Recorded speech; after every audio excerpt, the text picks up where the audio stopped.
नमस्कार।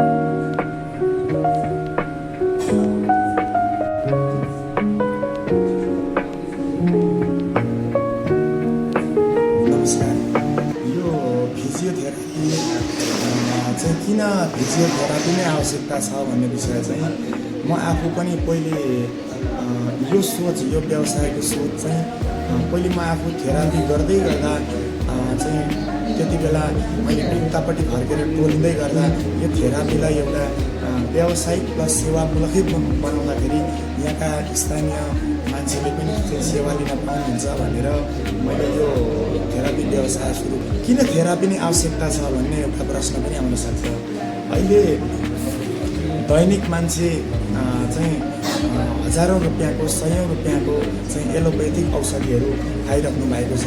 त्यो औषधि चाहिँ खानबाट यो एकदम जोगिँदो रहेछ यो फिजियोथेरापीले।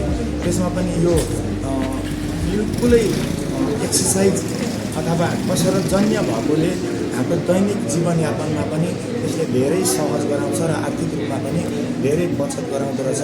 र म आफू पनि पहिले थेरापी गराएको बिरामी हुँ, तर अहिले आएर एउटा व्यवसाय र यहाँको जनभावना बुझ्दाखेरि यो अति आवश्यकता पनि रहेछ।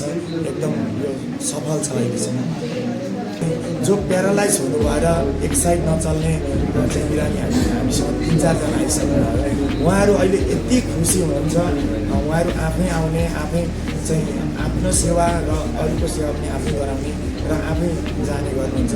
त्यो देख्दा चाहिँ आफूले सत्कर्म गरियो जस्तो लाग्छ सर।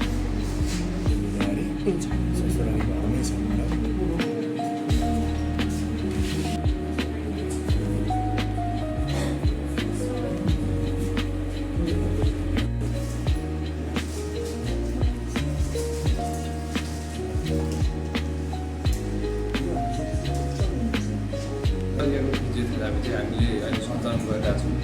कुनै पनि अब आधुनिक मेसिनहरू भएदेखि लिएर उहाँहरूको सम्पूर्ण समस्याको लागि चाहिँ हामीले एकदम आधुनिक तरिकाको मेसिनहरूदेखि लिएर पद्धतिहरूदेखि लिएर नयाँ नयाँ स्टडीहरू पुऱ्याउँछ। त्यसअनुसार नै हामीले उहाँहरूको उपचार चाहिँ गरिरहेका छौँ अहिलेको अवस्थामा।